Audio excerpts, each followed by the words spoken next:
thank you very much for the invitation. And ladies and gentlemen, thank you for giving me the opportunity to give this very brief overview of SLLP and ESG and key changes to loan documentation. Now, I'm aware that it's not probably the most exciting thing when a lawyer comes to stage and talk about loan documentation, but trust me, hopefully there are bits that you will take away and find useful. And as with all loan documentation, it can get very technical, so I'll try to give a brief overview of what it's about, because I'm sure that most of you, over the past, I would say, 5-6 years, have seen increasing prominence, whether it's offered by your financing partners or your brokers, of the importance of SLLP and ESG provisions. And it started as something which was quite exotic even, quite unusual, but now, as we will see over the years, it has become almost a necessity, and going forward, we predict that it will actually become a usual feature, just like financial covenants and other clauses that we've come to be very familiar with. So with that in mind, just a very brief agenda, if you will, of a summary of my talk. So a very quick introduction about what I call the alphabet soup, and you'll get to see in a minute what I mean by that. Then we'll talk about the impact of net zero targets and what it really means when it comes to a loan documentation story. Yep, that's better. And then the implications, the applications of green and sustainability-linked loans, SSLs. And then last but not least, some quick observations from the transactions that we've done over the years, what we see be happening in terms of documentation, actual clauses, what kind of clauses we see, and what we think may happen in the near future. So the alphabet soup, don't worry if you don't know any of them or many of them, because I only actually know a few of them myself. I won't go through all of them, but of course, I think the point being that when it's thrown at you, it could be intimidating and confusing at the same time. Some equally, for me, downright frightening, because when a client, whether it's a lender, financing company, leasing company, or an owner, asks me, "Oh, what do you think of these clauses?" and then all these jargons, and you sort of freeze. But the good news is that the industry, I think, is slowly, as with all things, slowly converging into a common standard, if you will, because you always talk one or two sort of pioneers, both in terms of law firms who prepare the documentation, but mainly the key industrial experts and players who come up with the standards, and then we slowly converge into a direction that is easy to follow. So that's all that. So for me, the real key drivers would be, as I said, the commercial players. That would mean the owners, the operators, because they have technical expertise, they know what it actually means, what the targets mean, and how they can achieve it. And then, of course, their financing partners, because they will be working very closely together to interpret what those targets translate into tangible targets in terms, and also other financial parameters that derive from that. And then it will be down to the lawyers to document, to make sure that clauses actually work. And then ultimately, as we'll see, we will have third-party, very expert service providers who can do the verification and reporting. And of course, there are other drivers. Ultimately, it depends on the market forces who will drive the process as well. So in the past couple of years, we know in the container sector, for example, the record earnings. So that will have an overall impact on how much financing is actually needed. But as we've seen already from the presentations earlier today and also panel discussions, that things will always change, right? So there will be other key drivers. But I think the point, the war in Ukraine, obviously, and high interest rate, those things haven't, let's just say, they haven't been helpful, to say the least. The interest rate hike, I think, may slow a bit due to what happened with the banks in the US.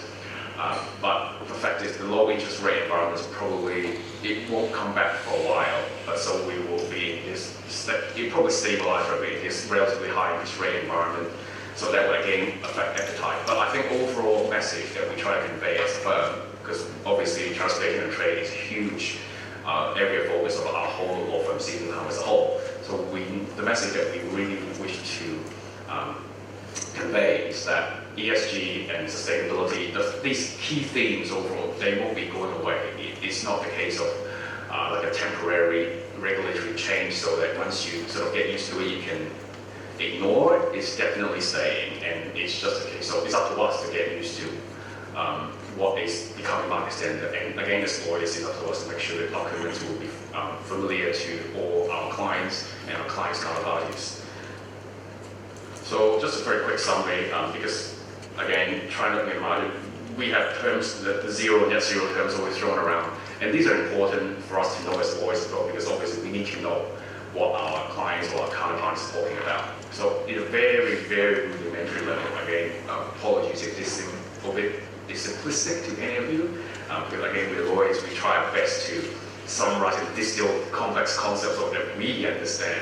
And then internally, we don't make a fool of ourselves when we speak to such as this kind of occasion. So I'm hoping that this is the best summary that we can provide. But so to us, zero and net zero. Well, you have zero, which is what to us is synonymous with so being carbon free.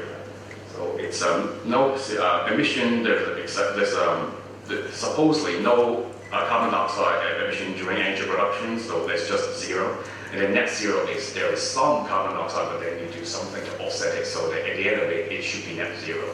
And the reason why I bring up these two phrases is that again, you come up quite a bit, and not so much in the actual nitty-gritty. For example, I haven't seen a loan agreement where it will just say one line saying the borrower will undertake that their whole fleet will be net zero by X day, right? That I haven't seen it. Maybe there exists somewhere out there in some loan agreement. I haven't seen it. Because again, there's an overarching theme, and so it's up here in terms of concept and aspiration, but it's sort of what it means when it transforms into the pages and words.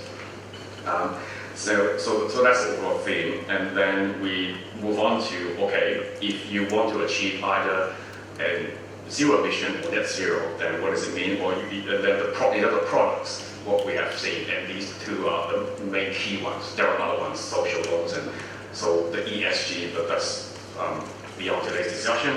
What we're trying to talk about today will be the green loan and what we call the SLLP, sustainability linked loan.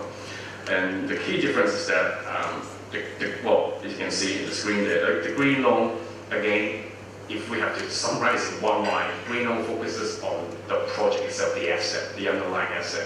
If it is, for example, a classic case would be an electric ship or a ship that is the asset. It doesn't have to be a ship because, sorry, one thing that I should have clarified is that these concepts apply not to the shipping sector, but it's just that, and in fact I was having a discussion earlier today during coffee, is that the shipping sector somehow, whenever there's a regulatory change, whether it's environmental related or not, we are always at the forefront, voluntarily or otherwise. It seems that because these issues apply to construction and especially aviation, but shipping has always been the forefront.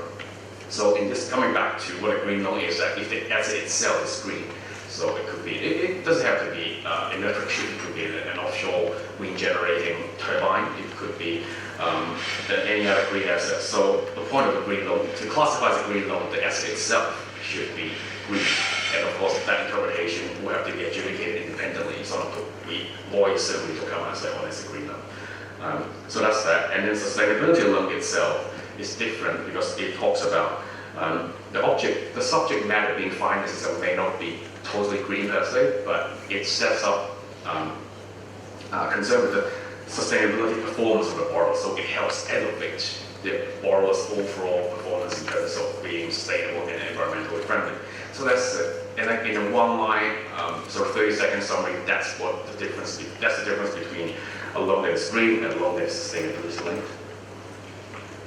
So going back to earlier, I mentioned about industry standard, and most of you might have heard about the LMA, the Loan Market Association, or the Asia Pacific Loan Market Association, and of course, as finance lawyers, contract lawyers, I probably should classify myself as, because ultimately loan agreement is a contract. You sign a contract, you borrow money to do X. That's again a one-line summary.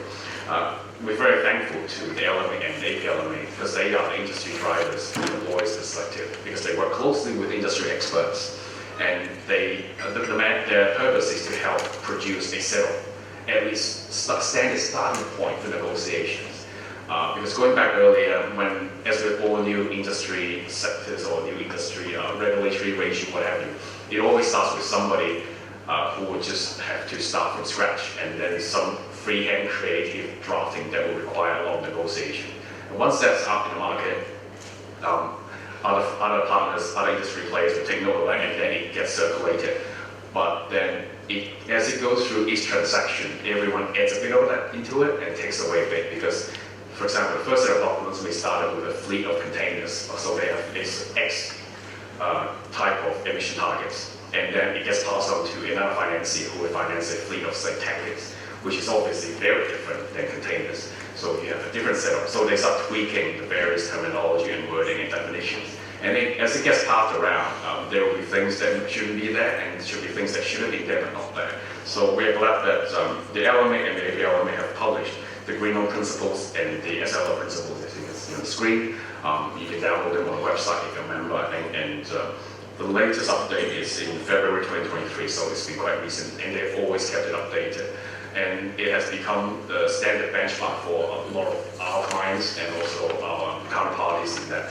So in addition to the loan documents, after we do it, we annotate a term sheet, which is what we do every day. But we also have to make sure that the clauses about sustainability or the green loan in the documentation, we have to comply with this principle. So we annotate another set of documents so that internally the banks themselves can check as well. Because what we see is the financiers, they would employ a separate team that specifically deal with whether they have complied with the green loan principle or the sustainability linked loan principles. So a very quick summary of what are the green loan principles. There are big four heads, if you will. Use of proceeds, I think that one should be quite obvious going back, because for a loan to be green, the subject matter being financed has to be green. Now, it doesn't have to be an entirely green loan. And what I mean by that is you can have working capital loan, which is sort of revolving, and then you can have what we call a green tranche. So imagine one single facility, you have tranche A, tranche B. Tranche A is the working capital, but tranche B is the one that is green, so that for that particular tranche, any proceeds borrowed under that tranche has to be used to finance the green asset or the project. Again, the electric ship or a wind farm, offshore wind farm, whatever, it could be anything. So use of proceeds is the key one. And then from the loan management point of view, actually, and it goes on to monitoring later on, the reporting monitoring is that you want to make sure that your green loan proceeds under that tranche goes into a separate account, because then as a lender or the arranger, you can easily monitor whether the money under that green tranche is actually being used to finance the green object and not mixed in, quote unquote, with the, say, revolving credit facility, which is just for capex or other cost expenses, crew wages, that kind of thing. So you have the process of the project evaluation and selection. So that's the sort of during the term sheet stage to make sure that whatever asset that is being financed, it would the objective, the policy, strategy, and is eligible to be called a green finance, to be called a green project. Because one thing that you might have heard is greenwashing, right? And I'm sure that none of us in this room would ever even think about greenwashing, but it is something that has to be borne in mind, because for whatever reason, whether it's good publicity or just they want to sound cool, we have seen projects that started as green, but then actually, eventually, it turns out it's just another normal financing. So monitoring, as you can see, and reporting is the key, right? You have to make sure that as financier, you equally, as much as the borrower or the operator themselves, and actually mainly with the loan administration team and the technical team as well, make sure that it continues to be green throughout the entire loan tenure. This could be very long, which could be very long, we typically in the maritime sector, we have loans that go into 8, 10, 12 years. So that's a continued ongoing process. And especially in a club or syndicated deal, the syndicated members will look to the arranger, or at least the technical team within the arranger or the agency bank, to make sure that the loan stays green as it is originally intended to be.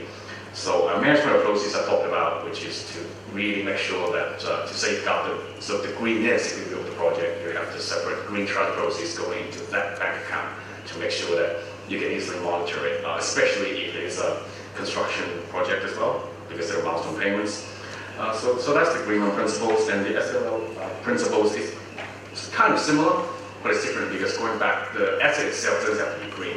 So this is more about selecting the key performance indicators, the KPIs. So I try not to go into the alphabet soup, but there is a bit of that. So KPIs you will hear a lot, because the ongoing monitoring, those are things like, classic one again would be level carbon emission, you can control it. So that's why the ships themselves can still run diesel. But it's just that if you can, over the course of a loan, the operator is on the fleet level, whether it could be just the 4 ships that you're financing in this facility, or if you step back and look at it as an entire group level, say 40, 50 ships, if they can meet some KPIs, then there's an incentive so that it boosts the sustainability profile of the borrowing group. So that's the key driver. And then the second one is about calibration of sustainability performance targets, so the SBTs, another alphabet, and an acronym rather. Again, so KPIs and SBTs you hear a lot. Again, these are the nitty-gritties and nuts and bolts of what a sustainability loan should look like. And then loan characteristics, reporting verification. So reporting verification is the ongoing post-drawdown processes that the agents and the borrower have to work very closely to keep monitoring throughout the life of the loan, really. So again, we get to the fun bit, the actual loan agreement. So what clauses would be affected? Well, obviously, the four big sections, the definitions, the purpose clause, the drawdown clause, reps undertakings and EOVs, environmental related CPs. So the definition, for example, these are all from loan agreements that have been out in public, so there's nothing confidential here, so we can just use by way of example. So you can see the AB monomers deal that we did. I think our London office did this deal. And the key definitions like what is it, say in a green loan, then what is the green project or a green tranche, what is the green tranche? So those are obvious. You have to make sure that it accurately describes what the parties have actually agreed, because it would then impact the loan administration for the remainder of the 10.5 loan, that is. The purpose clause, that's important because going back to green loan, you have to make sure that whatever loan proceeds you draw is used for the green project, whether in this case, and then the utilization clause as well, right? It says, for example, for Group 5, you see, right? This is the ML deal that we did as well. So if net proceeds will be used exclusively to finance construction of big LNG bunkering vessel, which will be operated in Northern Europe. So that's, again, a sort of legalized version of that would go back in the loan agreement, so that's that. And then you have the reps undertakings and EODs. The key point is, though, that for a sustainability-linked loan, even if you don't match the KPIs, it should not be an EOD, because it just means that you pay a high margin, right? Because it's to incentivize you not to punish the borrower if you don't meet the KPIs. So it should never be an EOD, but the reps undertakings are simply statements and obligations that we comply with to make sure that the loan stays green or is sustainable. And then, so that's the Poseidon principles that I'm sure most of you are familiar with. That's the information undertaking, so that the lenders can calculate whether this, the overall carbon emission of their loan portfolio. Sorry, I'm conscious of time, so I have to read through some of this now. These are the green financing second opinion. So you see, this one, maybe monomers is another deal. So video, I think that's one of these. Because when it comes to reporting verification, I mentioned we need third-party experts to help us, right? So, for example, in Asia, I see a lot of Sustainalytics, which is a third-party service provider. They would help prepare the reports, which we can use as CPs, and also ongoing reporting as well. And so, yeah, just to wrap up some quick observations. As I mentioned before, it started, perhaps not too surprisingly, when it first started, it was very much driven by what we see in sort of standards in Europe, but of course Asia picked up, and we see more appetite from the Greater China region as well. It's not quite at the same level as, say, elsewhere in Asia, say Singapore, Japan, Tokyo yet, but going back to what we mentioned, it's here to stay, it's not going away. So we just need to be familiar with it. And before I finally wrap up, I think also the last one is the leasing companies, of course, they are acting both as borrow under the loan, but also as a financier when they do the sale leaseback. So for them, if they were to do a sustainability loan, it very much depends on what downstream the lessee, what they can agree with downstream the lessee as well, because they are finance providers. So ultimately, the control is with the leasing, with the lessee, the actual operators. And I'm just not, I think I'm about up to time. So just to wrap up, we, as I mentioned, we as SLLP are very much at the forefront of these efforts. So as Andrew mentioned later on, my partner in the panel discussion, we're also doing what we call an ESG white paper. So, sneak peek is coming up soon. We finished, and that's a white paper that we as a law firm interview our clients to try and find out what their views are, what their needs are when it comes to ESG and sustainability. And so when it's ready, we'll definitely inform Raymond and our other industry partners. So thank you for your attention.